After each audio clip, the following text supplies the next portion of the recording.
Good evening and welcome to Wrexham Town Centre. We're here to do the Wrexham.com General Election Debates 2017.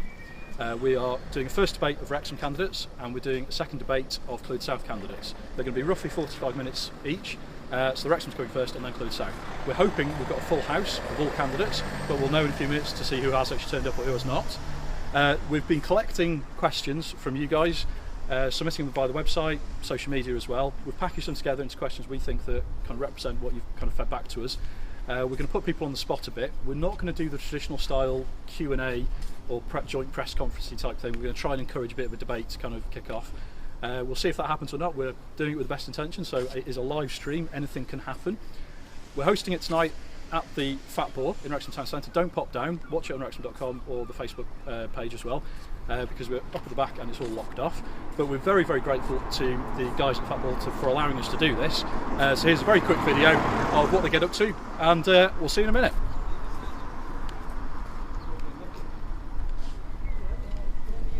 Good evening, welcome to the Fat Boar Wrexham. We're delighted to host tonight's event. We opened the Fat Boar 6 months ago, opened 1st of December. Been very busy since then, had huge support from the local community, which we're obviously delighted with. Hoping to bring a fresh local produce menu. Everything's cooked on site. We get delivery 6 days a week, so we're not having to sort of freeze things, etc, etc. We cook to order. Can mean sometimes a little bit of a wait, but when it gets to the table, we're confident that people enjoy what they're eating. And to us, the hashtag that we've used on quite a lot of our stuff is fresh is best, and we stand by that we would rather cook things fresh to order rather than sort of mass producing and then using microwaves, etc. We want to support the breweries that are around here. There's some really fantastic ales available, whether it be from sort of like the Big Hand in Wrexham or further afield to the Stonehouse in Oswestry, and there's many others that we use as well. And it's a really good point, sort of pulling point for us that sort of the local camera members like to come down and try all the different beers, and we rotate.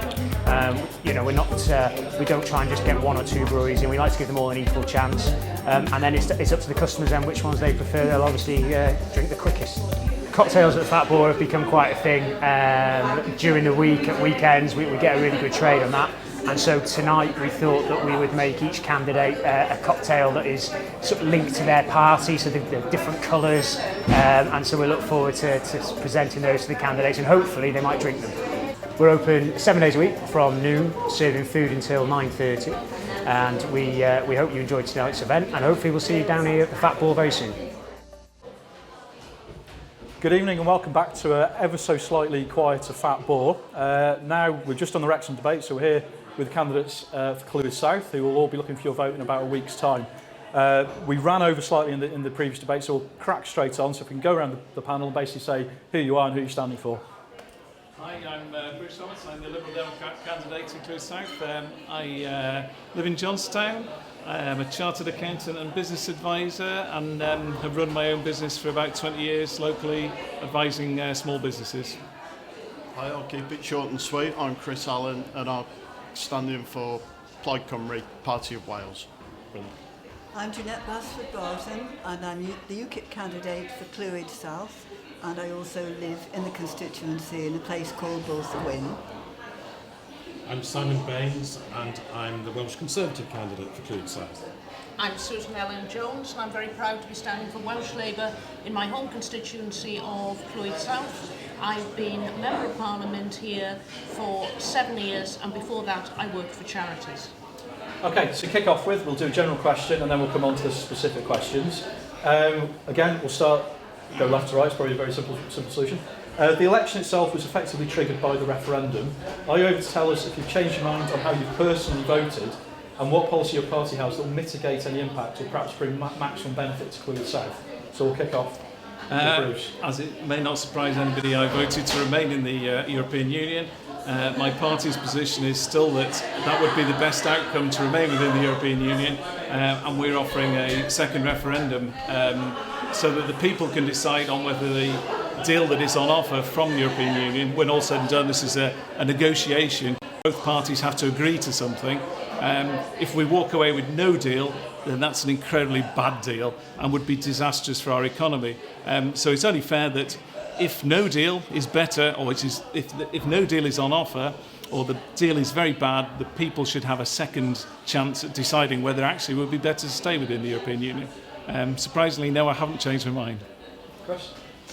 I haven't changed my mind. I voted to remain. But Plaid Cymru has said quite categorically that we accept the result of the referendum and we just need to get on with it now and do what is absolutely best for Wales. And that's what I intend to do, is fight for the best possible outcome for the people of Wales.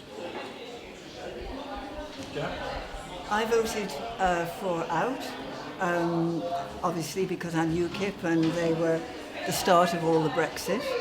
And I feel that the sooner we get on with it, the better. We've actually wasted since last June and we're still nothing on the table. We don't know what's going to be on offer or anything like that. This could have been hastened if we'd have taken the European Communities Act and we could have come out right away, but it's kind of a stalling procedure and I'm very, very concerned about what is going to be offered because the longer we leave it, the less we're going to get. I voted to leave the European Union, and obviously in 11 days' time, the negotiations, or 11 days after the general election, the negotiations will start. And I feel that Theresa May, as the Prime Minister, is much the best leader to lead us through what could be tough negotiations, complicated negotiations. We have triggered Article 50, and we've also published a white paper laying out 12 principles for those negotiations. And I'm optimistic that we can come to a good agreement with the European Union and also make sure that we protect many aspects of our daily life which are very important for us. Rob, I don't know if it's good practice to actually question a question, but I don't believe this election is about Brexit. I believe this election is Theresa May proving herself to be a bit of a chancer by calling an election when she thinks she could get a landslide victory out of it. So I question the question on that. I voted Remain in the referendum, and I also did what I said I'd do by voting in favour of Article 50 if the majority of people in our area voted Leave. But I don't believe the people around here voted for any old deal, because what I think is happening now is Theresa May is asking for a blank cheque. And I think it's vital that we've got MPs in Parliament of whatever hue, but MPs in Parliament who are not prepared to go through like sheep backing what she wants if it's not right for our area. And I, for one, am not prepared, would not be prepared to back something that means that local businesses couldn't have access to the single market, that means that our local farmers would have to go to hell in a handcart, and means that workers' rights might be reduced. So yes, I backed Article 50 even though I voted Remain, but I'm not prepared to give Theresa May a blank cheque. In terms of, does anybody else, would you say this is or is not a Brexit election, perhaps? It's, I think, frustratingly for my party and for me personally, a lot of people are basically saying, we've had enough of this, let's move on. But I don't think they realise the magnitude of the decision we've made here, or we are making. And to me, it's like a country on the verge, on the edge of a cliff, about to jump off, because there is a huge ramifications to it. And I personally would feel it's my duty to try and stop the country jumping off that cliff, because I mean, just look at the Great Repeal Bill for a start. That is going to give huge powers to the UK government, which will be very, very poorly scrutinised within Parliament, because effectively it will give them the powers to rewrite all the European law into UK law. Now that is a massive job. It's taken 40 years to get this far, and we're going to rewrite it all, what, in a couple of years? How much scrutiny is that law going to get in the British Parliament? Hardly any. That is a very, very dangerous place to be. But the big problem is economics. We go out to the European Union, we leave it. To be honest, I'd be amazed if we can actually negotiate a deal at all, let alone a good deal. For a start, the European Union's got needs it to be a fairly bad deal, because otherwise, what's the point in being a member? You know, you can't leave the club and get the same benefits. So, in that sense, it's not likely to be a particularly good deal. But if we leave and just walk out, which seems to be the most likely scenario at the moment, we're going to be in a position with World Trade Organization regulations, tariffs, that is going to have a huge impact. You look at our Welsh farmers, our local farmers in Clwyd South, what's the impact on them? You look at the amount of tariffs they're going to get. You look at things like big employers like Airbus. If they can't move people around Europe with free movement, how's that going to affect the economy of our constituency? It's going to be horrific. And frankly, I'm not going to stand by and let it happen without a fight. Now, it seems to me that Labour under Jeremy Corbyn are not really in the fight's not there. They're just going to let it happen. Theresa May, to be honest, I thought probably a good thing that she was elected as leader of the Tory party, because the rest of the candidates looks pretty awful. But it seems like I've been proved wrong. She's a bit of a liability. She keeps changing her mind. So neither of those seem to be capable of negotiating a good deal. So I will fight with my last breath. Leader a liability in Brexit negotiations? Is that a fair characterisation? Certainly not. I think she would do negotiations extremely well. And I think it's very important as we sit here to remember, as Susan said, that the majority of people in Clwyd South, it's thought to be 60% of the constituency, voted for Brexit. And they voted for Brexit for several different reasons. And it is our job here as politicians to work out those reasons in practice. They voted because they wanted to take back control over the laws and the governance of this country. They voted for Brexit because they felt that unfettered access in terms of people coming into the country was creating problems in terms of a vast expansion in the population. And it's very interesting to see that in the latest immigration figures, the net migration levels have fallen already from Most 3... immigrations from the rest of the world. It's not from the European Union. No, that's not true. And That is true. In the last figures, more than 50% of net inward migration was from the rest of the world, not the EU, which is perfectly within our control already. And yet that's not being managed. So what makes you think you're going to be able to manage it when the European Union's, we leave the European Union? The reduction in what I was talking about, that has come from less people coming from the European Union. And the final point I just... The reduction of what? Sorry. The reduction from the 330,000 at the last data point to the 260,000. Yeah, but still more than half are coming from outside, and we're not controlling that, and we've always had control over that. The other point is that the economy, contrary to all the gloom sayers, has actually done very well since Brexit. And Britain was the second best performing economy last year, second only to Germany, with growth of 1.8%. So you're indicating what's your... Yes, I am indicating. Simon was creating reasons why he thought people in this constituency voted leave. I can tell you the biggest reason I got as I was standing the day before the referendum outside the Co-op in Rose, and that was 350 million a week promised for the NHS. Now, in terms of, I accept the referendum result. That's why I voted for Article 50. But what I won't have is this whole narrative that it's somehow going to be problem-free, that somehow Theresa May is this great bodicea. I mean, let's face it, after we watched her this week, she ain't that.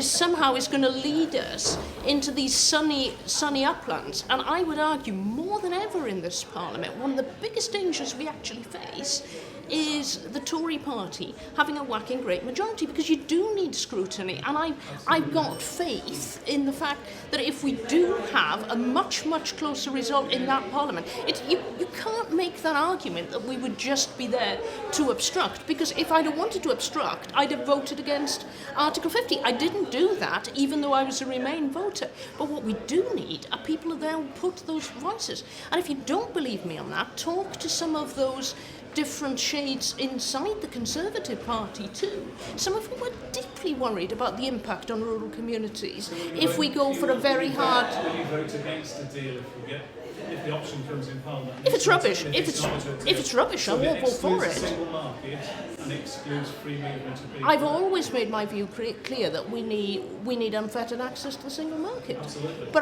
But the point being that we have to be able to scrutinise it.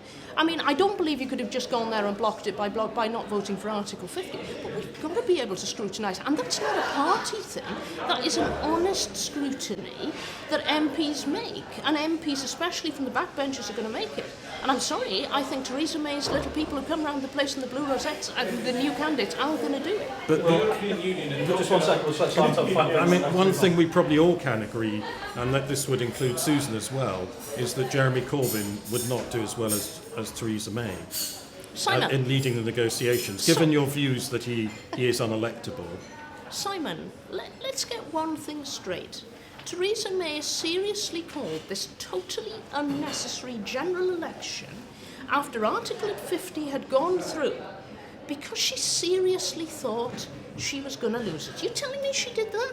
Because either she's a bit dim or she's a total liar. Now, it's not for me to decide which. We know why the Tories wanted this election. They wanted this election to get a landslide victory. So they'd have people like Simon there who would be able, like sheep in blue rosettes, as Cameron Jones put it, like sheep in blue rosettes, to vote through anything that Theresa May wanted. And what I'm saying to people in Clwyd South, we can't have that. We need scrutiny, and that's so important, regardless of whether that's where that scrutiny comes from. I agree with Susan. I think a lot of things are forgotten about, that the people of the United Kingdom do have brains in their head. They did know what they were voting for. We vote MPs in on our behalf to do the best for us, to work for the people of this country. And it does need scrutiny, and it needs good scrutiny from honest MPs when the deal is brought forward, but to act with the people in mind, because they voted for the referendum, they voted to come out. And that is what you know, we all have our little individual thoughts about things, but you have to cherish. You have to cherish the thought and the feelings of the people that voted for that, regardless of what you might feel against it. In terms of that, we'll wrap up Brexit. We'll go into now the individual questions.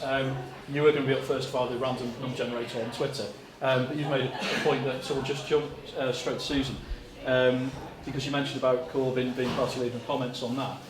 Previously, inside the last 12 months, you wrote a letter and basically said that the referendum results made it abundantly clear that Jeremy Corbyn can never become Prime Minister, and he doesn't command any real electoral support outside the M25.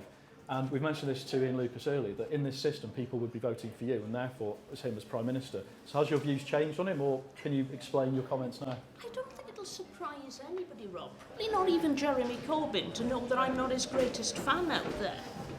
But I think what matters is actually having decent, independent-minded Welsh Labour MPs who will stand up for the communities they're from. And I think the biggest difference between me and Simon strikes me as a really nice chap, but the biggest difference between me and Simon is I come from here. I live here. I represent people from round here because I believe that's my prime duty, and nothing against Simon as a person. But he doesn't live here.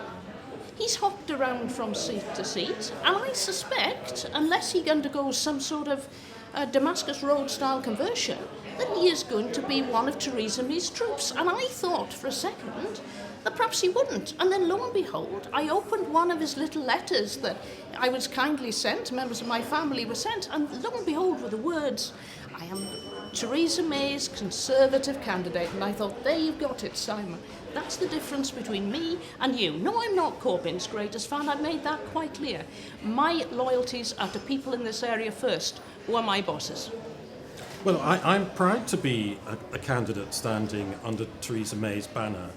And I think it is extremely important as a candidate who wishes to be a Member of Parliament that you actually respect and have enthusiasm for your leader and everything that they do. And I think it must be extremely difficult for people to make a decision to vote for Susan.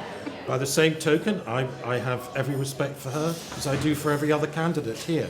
And that's the way in which I've always conducted myself in elections. But to be perfectly honest with you, when those people are going to put a cross against the name, they have got to feel that they would have confidence in the person who would then become Prime Minister. And there are some very serious questions that Jeremy Corbyn has to answer with regard to his prior links with the IRA and other terrorist groups. He has to answer the questions of his own competence in terms of his interview today, where he didn't know the 4.8 billion figure for the flagship policy, which he was actually spending the day talking on the radio about. And these are very, very fundamental questions, which I just think that I understand where Susan's coming from.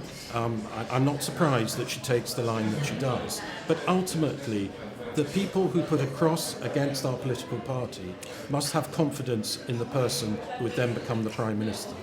You're bursting away that so quick. I am indeed. I mean, those people who thought that Theresa May was mega confident, my goodness, I suspect some of them competent. I suspect many of them will be thinking twice after this wonderful U-turn. I mean, Wrexham now, in this campaign, it'll be forever remembered. Not for Andrew Atkinson's little attempts to wander around the town with his blue rosette. It'll be forever remembered. This was the place that Theresa May came and U-turned and U-turned and U-turned. The only thing I found so extraordinary about it, she managed to have a Welsh launch here and barely mention Wales and social care in it. Perhaps we shouldn't be that surprised because they're having a leaders' debate tonight. The Conservatives can't agree who the leader is in Wales and neither of them are taking part in it. So I'm afraid, no, I'm not Corbyn's greatest fan, but to talk about Theresa May and competence in the same breath this week I find extraordinary. I was going to say, there's a Liberal Democrat ankle over there, I'm not sure if it's a joint effort. It's quite a scary prospect, to be honest. Either Jeremy Corbyn or Theresa May, they've both lurched, to their respective extremes within their party. Jeremy Corbyn doesn't have the support of nearly all of his MPs. He only got on the ballot paper because he persuaded a few who didn't actually support him to give him a chance. And somebody with that sort of leadership credentials is a bit worrying. But more than that is his socialist utopian ideology and his underlying hatred of the European Union because of that. It doesn't fit, the European Union stands for free markets, democracy, and states being not allowed to do their own thing in quite the same way as he would like it to be. So he scares me. As far as the Brexit negotiations are concerned, I think it'd be worrying. Now, Susan may well not vote with him, in which case, good for her if that came to it. But Theresa May will just lead. Will just lead her troops through, and they will do as she says, which is again a very worrying thing. As I said earlier, she seemed to me like the best candidate. She seemed like she was going to be, a stable, sensible sort of person. And frankly, that's not turned out to be the case. She's arguing with her Chancellor. She's U-turned on national insurance just because the press got on her back for about 2 days. Now, if the press gets on your back for 2 days and you make a U-turn, how on earth are you going to negotiate with a well-oiled machine of the European Union, which is a past master at negotiating trade deals throughout the entire world? Because we haven't had any experience for about 30 years because we've been part of the European Union, which negotiates trade deals on our behalf. So we are in a very, very poor position, and neither of those two looks very good. To wrap this point up, anything for Chris, Jeanette, so in saying that? I find it very difficult to put any faith in Theresa May. I look at her past record as a Home Secretary.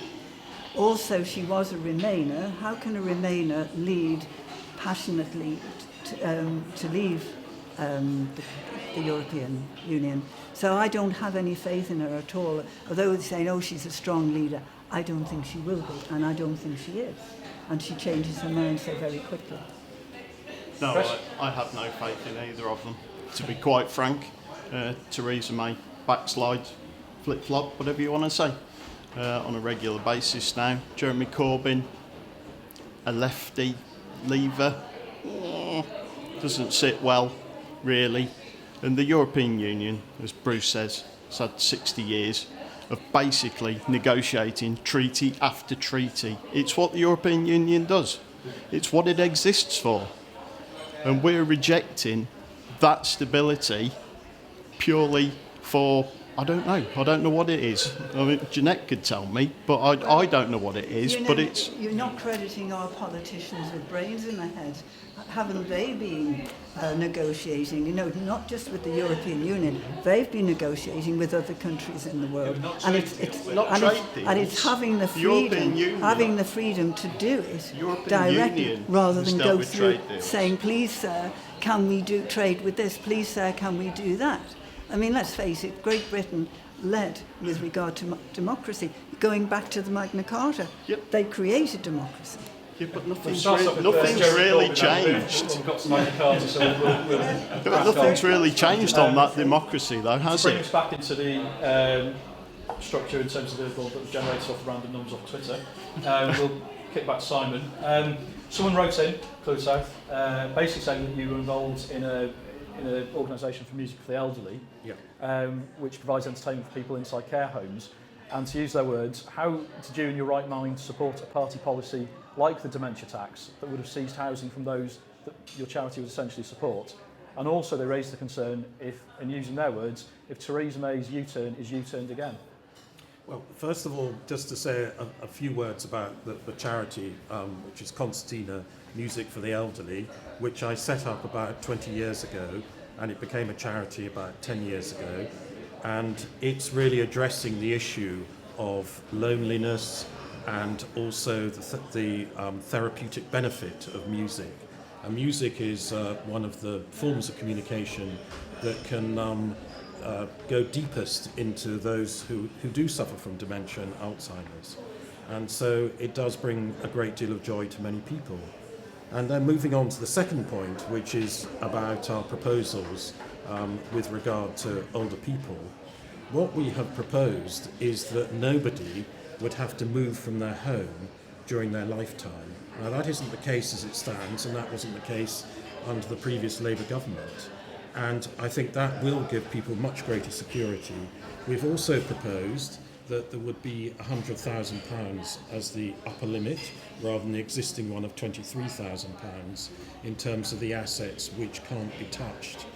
And I think that the proposals that we've come up with take into account the fact that over the next 10 years there will be 2 million more people over the age of 75, and we do have to look at a sustainable way to go forward in terms of social care for the elderly.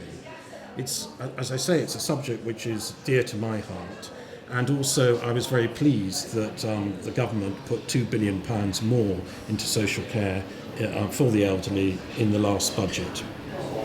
Susan, I would imagine you disagree on that front. In terms of that, what policy would you like to see as an alternative? Well, I mean, what's abundantly clear is we have seen a U-turn on this government on this, and also I will be interested to see what they will be doing on the winter fuel allowance as to whether that is going to be another U-turn, because it doesn't look like it. But I think where I do agree with Simon and what he said is that this is a massive, massive issue. And I think one of the issues that needs to be addressed urgently in all of this is the role of family carers. Now, go back 20 years to the 1997 Labour government, and we saw a position where national insurance credits for the first time went towards carers, and I think that was a great step. Now we want to increase the carers allowance. I think that is hugely important, because I think what we're bringing together in all of this is the role of family members, is the role of the state, is the role of voluntary groups as well. This isn't going to be an easy issue, but I think what is very, very important is that we do give some practical help and support for the people who have those caring roles. Yeah, it's a difficult thing sometimes to sit and listen to people talking about numbers when what we're talking about, Rob, is people's lives. We're talking about people who need treating with dignity, and sometimes it bothers me that we're reducing them simply to the figures. And Susan's quite right, we do need to have a proper conversation about this, bringing in everybody, families, government, social services, everybody, the NHS even. We really do need to focus on this and get this properly discussed?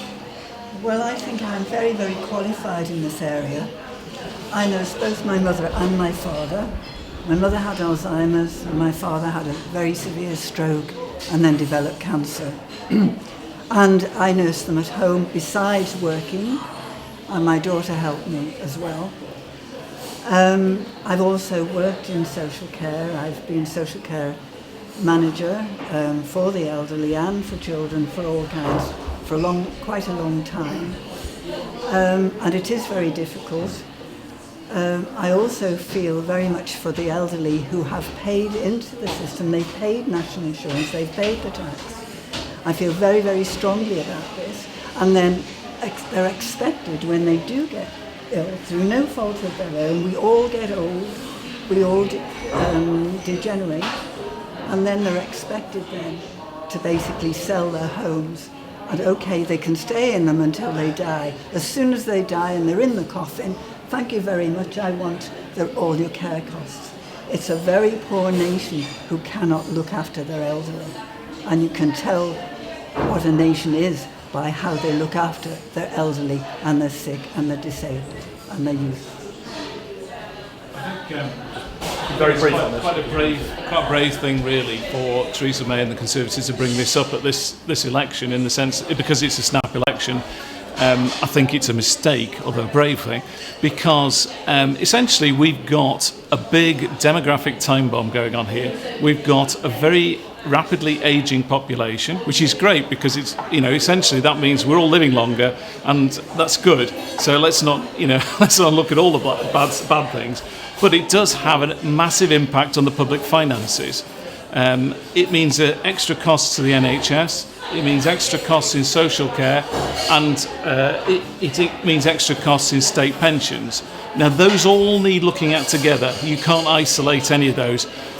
The issue with the dementia tax, as it's being called, is, of course, that dementia is an illness, and therefore there's a very strong argument that's saying, if you break your leg, the NHS treats you for free.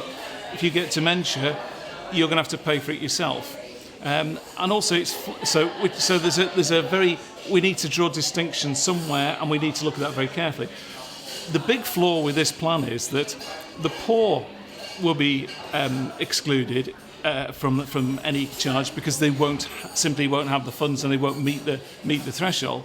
The very rich won't care because it doesn't matter. It'll hardly impact them because they're very rich. Those middle earners will end up having paid into the system for years and years and years and won't get anything out. But of course, when you say we've paid into the system, national insurance was supposed to pay for our own healthcare, our own pensions or whatever. It doesn't.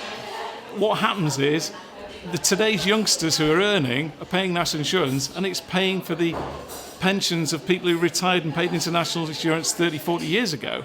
Well, now there's a lot more old people than there are youngsters, and therefore we need to address this as a whole. Sadly, it means some very difficult decisions, including raising retirement ages, almost certainly tax increases across the board. But I'm not sure any of the political parties are really willing to bite that bullet. And hands up to my party included, probably. Although we are making a start by saying we'll put a penny on income tax to fund to fund the National Health Service. But we all are, as a country, going to have to accept higher taxes across the board. There's not enough rich people simply to tax the rich, to pay for things like this, which are going to come in the next number of years. So we're very limited on time here, and we have got literally reams of questions, so we'll move quickly on to the next one. Next one up is for UKIP, in terms of yourself, Jeanette. The one policy from UKIP was that to ban the wearing of burqa in public places for some people, referring to these as dehumanising symbols of segregation and oppression, and also highlighting parents' security risks that they pose. Would you say is that bigoted or is that racist? How would you justify that? I wouldn't say it's bigoted or racist. I would say it's very sensible. Looking at the terrorist part of it, a man could dress up who was a terrorist and hide anything underneath their robes. And when you look particularly at the part of a woman and women, I can remember the time in Iran, when the women actually wore Western dress. They were allowed to go to university very freely. They were allowed to be quite westernised in the days of the Shah. And then all of a sudden, it changed. And there were 100,000 women that actually demonstrated against the wearing of it. Some of them were shot. Some of them were shot by their own husbands or stabbed or by other people because they didn't want to go down that route. And now, I also have quite a lot of Muslim friends. And the reason that they might wear it or why they wear their headdress or something is out of respect. Out of respect of what? Is it a religious thing? And generally, it's respect of their husband. And you know, there's quite a lot of abuse. There's abuse goes on in lots of marriages, non-Muslim or anything. But I'm all for the non-oppression of the women and also under the terrorist parts of it. Just a quick opinion on that. Is anybody else for such a ban on the panel? Not a chance. Susan, would you like to react to that third comment made? I think the point that Jeanette made was interesting is I think there is a feminist argument for this, but I don't think in a million years it's the reason why UKIP have brought the issue. And to be honest, I think we remember when Paul Nuttall was actually questioned by a journalist, would he actually impose the same ban on beekeepers wearing their outfits? I don't think this. I think this is dog whistle stuff that's meant to be anti-Muslim. I don't put Jeanette in that category, but I suspect that's what it is. Yeah, I disagree completely with Jeanette on it. I feel very strongly that if we are to build a community, a society in this country that works for the longer term, then it must be a multicultural society that respects other people's religions and respects other people's ways of dressing, their customs. And for me, it comes into that category.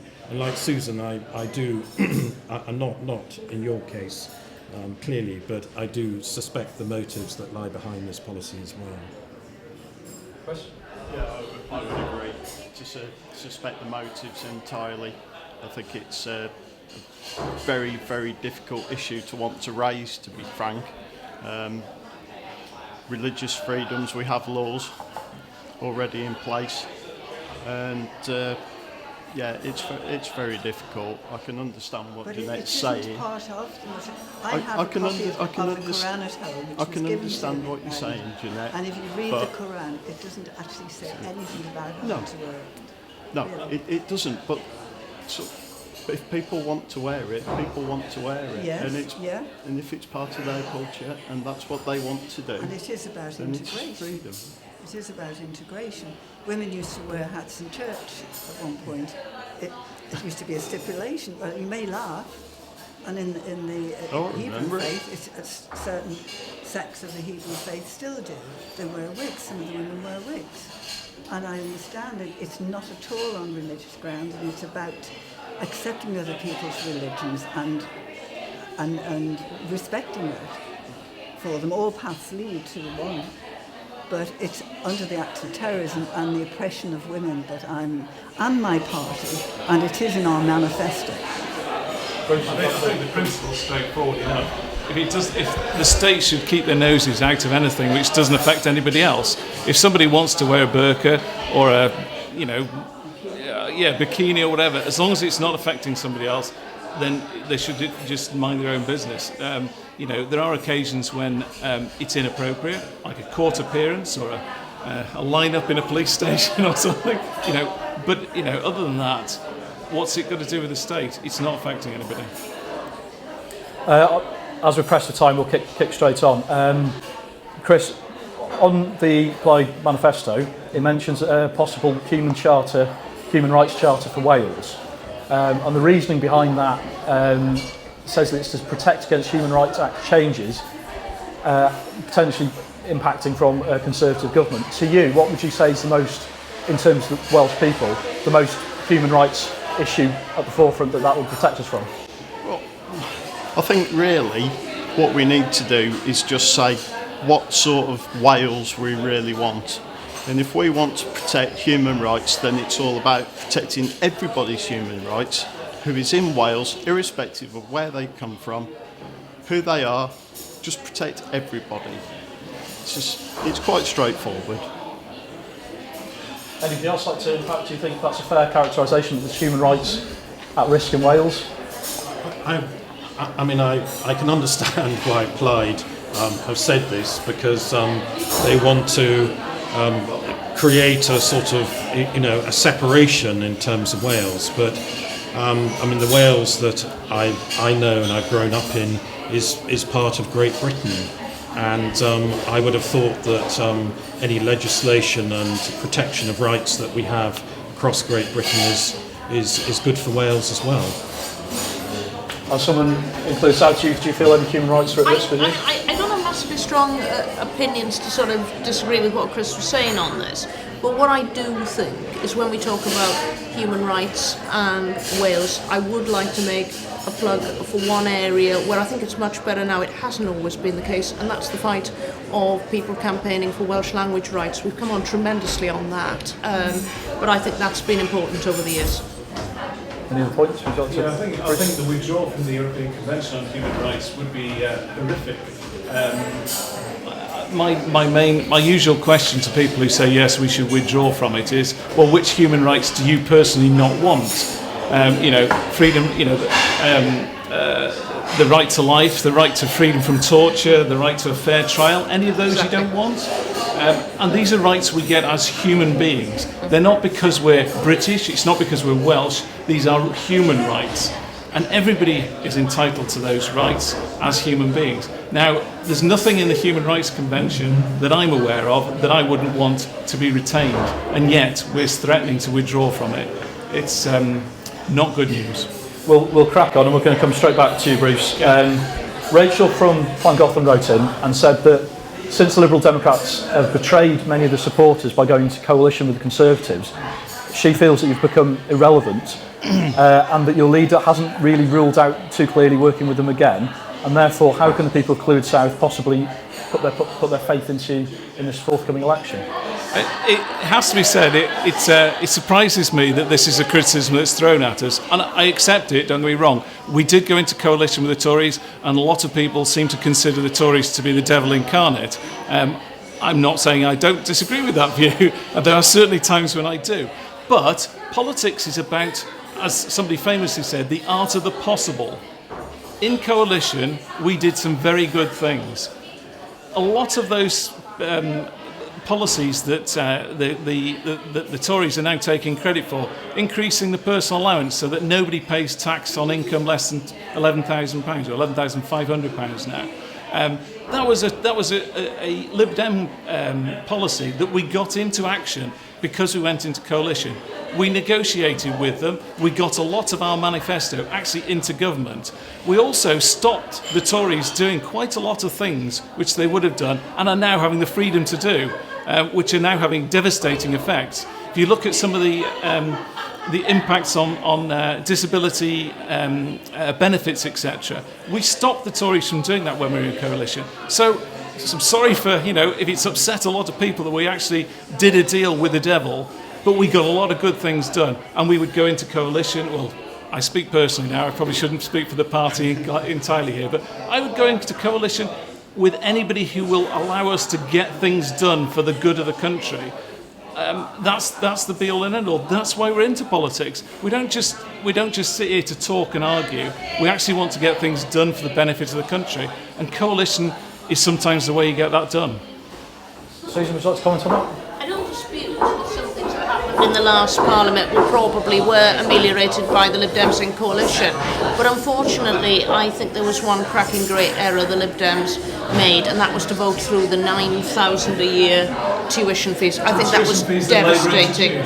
Not at that level, and not anywhere near it. Not anywhere near it. And I think if you want the proof of the pudding, is in the eating, and look at what we have done in Wales, how we have protected students in that way. And I actually think that was a real... The cost of universities as well, because the universities have suffered from poor funding, and I know because I was on the board of the Glendower University, so we lost a lot of funding because the funding was being given to students, subsidising students, a lot of whom then took that funding to England, because most Welsh students actually study in England. So the Welsh HE budget was being used to there and being shifted into England, and we were effectively subsidising the English budget by doing that. I don't now, believe... That's great for Welsh students, and I'm a parent of a Welsh student, so I benefited. But it's not good for Welsh higher education. The universities are struggling. I really think introducing that level of debt for students, which is what the 9,000p's did, was just fundamentally wrong. And I actually think it's a pity that the Lib Dems voted for that. Are you in favour of Jeremy Corbyn's policy now on getting rid of tuition fees? I would like to see tuition fees How would you go. fund that? I would like to see tuition fees go. I believe there's all sorts of things that can be done with corporation tax changes. We're getting very close to the point where we've got to wrap up, so is any, from the three of you, is there any kind of extra comments you'd like to say on that? Yes. Sorry, go on. My party believes that tuition fees should go for medicine, mathematics and sciences, and the things of that nature. We don't believe in having tuition fees for that. And you know, when, say, a student comes out of university or a doctor, just starting on the threshold of their life and earning life, they've got £54,000 debt or something like that before they start to pay off. Before if they meet somebody, want to get married, have a home together, they've got to wipe that debt off first. And that is not right. No wonder we can't get medical stuff and things like that when that, or we lose them. The question was initially on coalitions, and it was mentioned as a deal with the devil. Yourselves, essentially on that front. No, none taken. Any comment on either topic on that? Well, I think that I think for the Liberals, I mean, to be perfectly honest with you, I was quite surprised at how they were decimated at the last general election. I wasn't expecting that, and I don't suppose they were either. And I think part of their problem at the moment is that they haven't really found their role again. And one of the issues which I think goes down very badly here is their idea of having a second EU referendum, and I think that's really holding them back. But you know, that's really for the Liberal Democrats to opine on more so than me. Chris? On the point of the Liberals, sorry, Bruce. I think it's interesting that the Liberals do want to go down a completely different route to everybody else. I think that's quite admirable, to be frank. And to offer an alternative, I think that is the brave thing to do, and probably very good planning for the future. On tuition fees, Plaid Cymru have a goal to eventually completely get rid of tuition fees, but not at present, because it's simply can't be afforded at present. So it would be in terms of loans to top up and stay with what we already have from Welsh Labour. Thank you very much. As I say, we're running out of time, and genuinely we have got reams and reams and reams of questions for everybody. So we may find some way of revisiting that. Is it possible just kind of go around and get a brief message to the people watching this on why you think they should vote for you? Very brief. I think we've got a big decision in British politics. Labour has gone sharply to the left under Jeremy Corbyn. The Tories have gone very far to the right, and they've adopted UKIP's policies virtually in their entirety, and therefore moved very far to the right. And there's a gaping hole in the middle for a party like the Liberal Democrats, who are offering sensible, moderate policies, which will actually, work for the United Kingdom as a whole, and for Clwyd South in particular. And that's, and at the heart of that, I guess, is Brexit. I still say that is still the big issue. And if we leave the European Union, or if we have a hard Brexit, that will be very bad news. And we need to fight it, and the Liberal Democrats will do that. Chris? This is absolutely an election about very, very big ideas, and it's certainly about how exactly we want Wales to look over the next 5 years. If you want Wales to have a strong voice in Westminster, if you want Wales to look forward to a bright future, then think very carefully and consideredly about voting for Plaid Cymru. It's mentioned just now about the Conservative Party taking on the Brexit, taking on the UKIP policies, which is quite flattering, quite unique. And the fact is, if that is the case, why not vote for UKIP? Why not vote for UKIP to make sure that the Conservative Party and Theresa May has a good Brexit for all the people of the United Kingdom, but most especially in Wales, and to see it carried through. The laws aren't going to just change overnight. As they've taken so long to make, they will take one by one to go through them and to keep them there. The subsidies for the farming community will still be there. But if you are thinking of voting Conservative, why not vote for UKIP, which started it all off? Well, I supported leaving the European Union like the majority of people in Clwyd South, and the most important task that we have over the next few years is making sure that we bring that to a successful conclusion. And I strongly believe that Theresa May, rather than Jeremy Corbyn, is the right person to do that.